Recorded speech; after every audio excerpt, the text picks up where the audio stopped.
secret love. The metallic clang of the cell door echoed through the concrete corridor, and Officer Diana Martinez felt her heart skip a beat she had no right to feel. She stood outside cell block D, clipboard pressed against her chest like armor, watching through the reinforced glass as inmate number 47821 sat on her bunk, with a worn paperback novel balanced on her knees. Emma Chen had been transferred to this facility 3 months ago, and in those 3 months, Diana's carefully constructed world of rules and regulations had begun to crumble like rust on old iron bars. This wasn't supposed to happen. Officers weren't supposed to see inmates as anything more than numbers and responsibilities. They weren't supposed to notice the way sunlight from the high windows caught someone's dark hair, or how a genuine smile could illuminate even the bleakest corner of a maximum security prison. They certainly weren't supposed to fall in love. Diana had worked at Riverside Correctional Facility for 7 years, maintaining a reputation as firm but fair, professional to the core. She had built walls around her heart that were thicker than the ones surrounding the prison itself. Her colleagues respected her. Her superiors trusted her judgment. She had never crossed a line, never bent a rule, never allowed herself to see the women in orange jumpsuits as anything other than her charge. But Emma had changed everything without saying a word, without trying, simply by existing in a space where Diana couldn't ignore her humanity. It started innocuously enough. Emma was serving a 5-year sentence for a white-collar crime, embezzlement from the tech company where she had worked as a financial analyst. She had stolen money to pay for her mother's experimental cancer treatment, a fact that emerged during Diana's routine review of inmate files. The courts had shown little mercy despite the circumstances. Emma's mother had died anyway, 6 months before Emma's incarceration began. Now Emma existed in this limbo of grief and guilt, carrying herself with a quiet dignity that set her apart from the hardened criminals who surrounded her. She read constantly, helped other inmates write letters to their families, and never caused trouble. She was model prisoner, but more than that, she was a woman whose eyes held stories Diana desperately wanted to hear. The first real conversation happened during a lockdown drill. Diana found herself stationed outside Emma's cell, and Emma, perhaps sensing a moment of vulnerability in the usually stoic officer, asked about the book Diana was reading during her break. It was a collection of poetry by Mary Oliver, and Diana had been surprised into honesty, admitting that she found solace in verses about nature and resilience.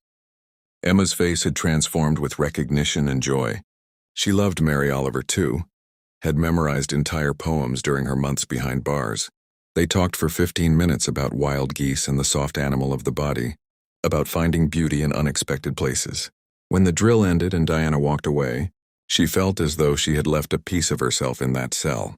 After that, the conversations multiplied like cracks in a dam.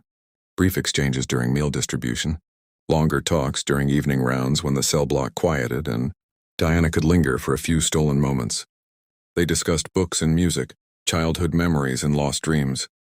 Emma spoke about growing up in San Francisco, about studying classical piano before numbers and spreadsheets took over her life.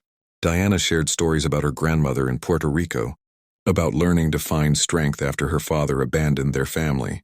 These weren't the conversations of an officer and an inmate. These were the conversations of two souls recognizing each other across an impossible divide. Diana knew she was playing with fire. Every prison had horror stories about officers who got too close, who believed themselves immune to manipulation, who ended up losing everything. She attended the mandatory ethics training, recited the rules in her head like prayers, reminded herself daily of the power imbalance that made any genuine relationship impossible in this context. But knowing something, intellectually and feeling it, emotionally were two different things entirely. When Emma looked at her with those intelligent, compassionate eyes, Diana didn't feel like an authority figure. She felt seen in a way she had never experienced before. Not with her ex-girlfriend who had left her for being too rigid, not with her family who never understood why she chose this difficult career. The turning point came on a night when Diana worked a double shift.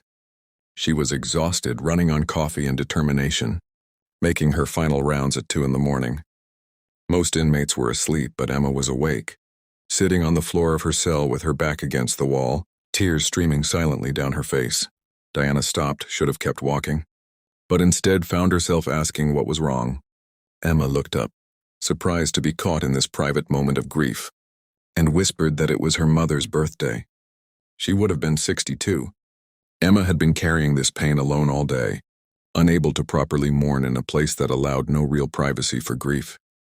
Diana made a choice then that would change everything. She unlocked the cell door, knowing the security cameras would record her violation, and sat down beside Emma on the cold concrete floor. She didn't touch her, didn't say much, just sat there in solidarity while Emma cried. Sometimes the most profound comfort comes not from words but from presence, from someone willing to enter your darkness and sit with you until the worst of it passes.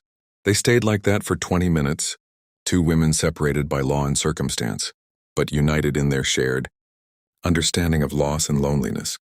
When Diana finally left, locking the door behind her, she knew she had crossed a line from which there was no return. The guilt became Diana's constant companion. She would lie awake at night staring at her ceiling, arguing with herself about what she was doing and why. She told herself she was just being kind, just showing basic human decency to someone who deserved it. But she couldn't deny the way her pulse quickened when she saw Emma during morning count, or how she found excuses to be assigned to cell block D, or how she thought about Emma during every moment they were apart. This wasn't kindness.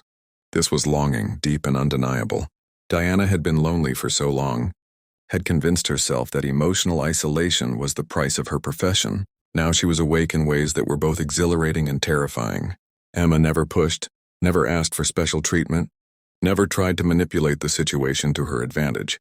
If anything, she seemed equally torn, equally aware of the impossibility of their connection. During their conversations, she would sometimes stop mid-sentence, shake her head as if clearing away forbidden thoughts, and retreat into the formal distance that was supposed to exist between them. But the current running between them was too strong to deny completely. They were two people drowning in separate oceans, who had somehow found each other in the storm, and letting go seemed like a betrayal of something sacred, even if holding on was dangerous. The crisis came when Officer Stevens, a colleague Diana had worked with for years, pulled her aside one evening with a warning. People had noticed the way Diana looked at Emma, the extra time she spent on certain rounds. There were whispers starting to circulate, questions being asked. Stevens wasn't threatening her, just giving her a heads up as a friend. If the wrong person noticed, if complaints were filed, Diana would lose her job, her pension, possibly face criminal charges. Emma could face extended sentencing, transfer to a harsher facility, solitary confinement. Everything they both had worked for, everything they were trying to protect would be destroyed. Diana knew what she had to do. She requested a transfer to a different facility, citing personal reasons. The paperwork would take a few weeks to process. But it was the right decision, the only decision. She couldn't continue this way, couldn't keep putting both of them at risk. That night she went to Emma's cell for what she had decided would be their last real conversation. Through the bars, keeping her voice low, she explained what she was doing and why. Emma listened without interrupting, her expression carefully neutral, but Diana could see the pain flickering in her eyes. Emma finally spoke, her voice steady despite the emotion beneath. She said she understood, that she had known this couldn't continue, that she was grateful for the kindness Diana had shown her in this place where kindness was rare. But then she added something that would haunt Diana forever. She said that loving someone, even when that love had no future, even when it existed only in stolen moments and whispered conversations, was still better than never having loved at all. She said Diana had reminded her that she was still human, still capable of feeling something other than regret and grief. That gift was worth whatever pain would come from Diana's leaving. If this story is touching your heart, if you believe in the power of love that transcends circumstances, I want to ask you something from my heart to yours. Please take a moment to like this video, to share it with someone who needs to hear this message. Your engagement helps these stories reach people who need hope, who need to know they're not alone in their complicated feelings and difficult choices. Every like, every share, every comment is a way of saying that love matters, that human connection matters, even in the most impossible situations. Diana's transfer was approved within 3 weeks. Her last day at Riverside Correctional Facility felt like attending her own funeral. She went through the motions of her duties, said goodbye to colleagues who had no idea what she was really losing, avoided cell block D until the final hour of her shift. When she finally made herself walk down that familiar corridor one last time, Emma was standing at her cell door, hands wrapped around the bars, waiting. They looked at each other, across the gulf that had always existed between them but had somehow felt bridgeable. During their brief time together, neither spoke. There was nothing left to say that wouldn't make leaving impossible. Diana transferred to a facility 2 hours away, threw herself into her work with renewed dedication, tried to convince herself she had made the right choice. But Emma stayed with her in the quiet moments. In the poetry she still read, in the way she found herself looking at other people differently now, seeing their full humanity instead of just their roles and functions. Emma had opened something in Diana that couldn't be closed again, a capacity for feeling deeply even when feeling deeply meant accepting pain. 6 months later, Diana received a letter forwarded through official channels. Emma's sentence had been reduced for good behavior, and she was being released early. She was moving back to San Francisco to start over, to rebuild a life from the wreckage of her mistakes. The letter was brief, carefully worded to avoid anything that might raise flags if read by others. But at the end, Emma had written something that made Diana's hands shake as she read it. She said that some connections transcend time and circumstance, that what they had shared was real even if it could never be acknowledged publicly. She said she would carry Diana's kindness with her always, and hoped that someday, in some different context where power dynamics didn't exist and rules didn't forbid it, they might meet again as equals. Diana kept that letter in a locked drawer in her apartment, taking it out sometimes when loneliness felt particularly heavy. She didn't know if they would ever meet again, didn't know if their connection could survive translation into the free world where they weren't officer and inmate but simply two women with their own complicated histories. But she held on to the possibility like a seed planted in winter, trusting that something beautiful had grown between them even in the most unlikely soil, and that beauty didn't disappear just because circumstances changed.